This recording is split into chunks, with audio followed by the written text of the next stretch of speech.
لکه څنګه چې زمونږ سلفو د دې ملک دفاع کړی له دې خاورې دفاع کړی مونږ باندې فرض ده چې د دې خاورې دفاع وکړو. تاسې هره ورځ وینئ چې زموږ په سرحداتو څه حال دی.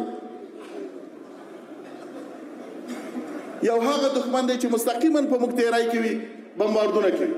یو هغه دښمن دی چې په پټه کې خپل جاسوسان او خپل نمایندګان دلته رالیږي او زموږ د نظام تضعیفوي او خرابوي.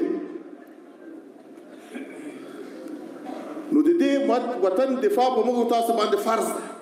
د دې دپاره به زمونږ دغه مجاهدین چې نن په قطاعاتو کې دي، په خپلو اردوګانو کې دي، په سرحداتو کې دي، په امنیه کې دي، په استخباراتو کې دي، کلکه ملا به ورته تړي. دوی هغه کسان دي چې په اول خط کې ولاړ دي، موږ د دوی شاته ولاړ یو. دوی به په عصري ټکنالوژي او عصري تخنیک باندې به ځان سنبالوي. ځکه نن د دې ورځ نه ده چې په کلشنکوف کار وشي، نن په M4 باندې کار نه کېږي. نن به ته تیارې لرې، په فوق سرعت تیارې به لرې، نن به ته ډرون لرې، ته به هغه سلاح لرې چې دنیاوال له تا نه وډار شي. که نه تاسې وینئ زمونږ په ګاونډ کې ملکونه دي چې په خپلو سلاحو باندې مغروره دي، وایي چې امارت خو نو زمونږ په مخ کې هېڅ هم نه دی، موږ خو داسې سلاحوې لرو. خو بیا هغو ته موږ دا خبرې کوو چې که تا په میزایل باندې احمد محمود نوم ایښی ده، نو موږ سره هغه احمد محمود دلته موجود دي. تا په میزایل باندې غزنوي نوم ایښی، بابر دې نوم پېښی، ابدالي دې نوم پېښی. زما ملک له ابدالیانو ډک دی، زما ملک له محمودانو غټ ډک دی، زما ملک له بابریانو ډک دی. هر یو یې به مې اټوم دی.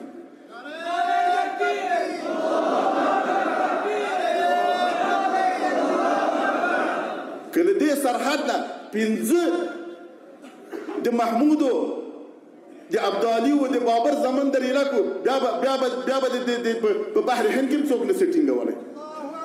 محترمو ورونو، زما مطلب د دې نه دی چې دا ملک له موږ نه نن د سرحداتو دفاع غواړي.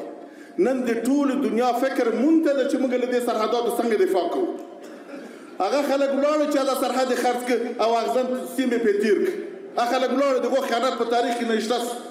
نن د دنیا سترګې ما او تا ته دي، زما او ستا مجاهد ته دي، او لله الحمد زموږ ستاسو مجاهدین سرحدات په ښه صورت سره ساتلي دي. چې دښمن په بده سترګو ورته کتلي دي، سترګې یې پرې راویستلې. موږ د دې مجاهدینو باید قدر وکړو، موږ د دې مجاهدینو شاته باید دعا وکړو، کورنۍ سره کومک وکړو. هغه ملکونه چې نن زموږ په سرحداتو تعرض کوي، زموږ په خلکو تعرض کوي، بې ګناه خلک وژني، د هغه خلکو چې په همدغه شپږ پنځوسو ملکونو کې له ناټو سره یو ځای او په دې افتخار کوو چې موږ د ناټو غړي او له ناټو سره په کومک یو او د دوی په اصلاح د تروریزم په جنګ کې موږ دوی سره یو. دا په 12 بجو د شپې چې وتښتېدل شکست وکړو، همدا خلک نن بیا څنګه بریتونه تاوي چې موږ به دا وکړو، نن به هغه وکړو. موږ له ډېرې حوصلې کار واخیست، موږ له ډېره ترحم نه کار واخیست. دا زموږ د امیرالمؤمنین حفظه الله تعالی پالیسي ده چې موږ ډېر په ترحم، په شفقت او د صلح له لارې غواړو له خپلو ګاونډیو او له خپلو منطقې له ملکونو سره مخ ته ولاړ شو. خو که څوک بیا په دې طریقه نه ځي، بیا زموږ بله لاره هم شته. او موږ دوی ته بیا دا نصیحت کوو چې دوی د هغه تور زوړ تاریخ نه تکراروي چې هغه دوی تکرار کړ او پرې باندې ټوټې ټوټې شول. دا وارې که دغه زوړ تاریخ بیا تکراري، دا وارې به بیا ټوټې ټوټې کېږي، له بینه به ځي. مشکل هر څه چې د خپل ملک دی، خپل ملک دی راضي کړي، خپل خلک یې په مقابل کې په جنګ کې دي. کوم خلک چې د دوی په مقابل کې نن جنګېږي، که هغه په هر نامه دي، زموږ خلک نه دي، دوی خلک دي. خپلو خلکو سره کښېنه، مشکل حل کړه.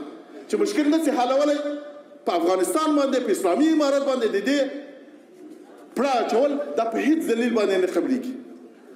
شاوخوا منډې وهل، امریکا ته زارۍ کول، اروپا ته زارۍ کول چې افغانستان د تروریزم مرکز د افغانستان دا د افغانستان. لله الحمد افغانستان کې نن هېڅوک نشته.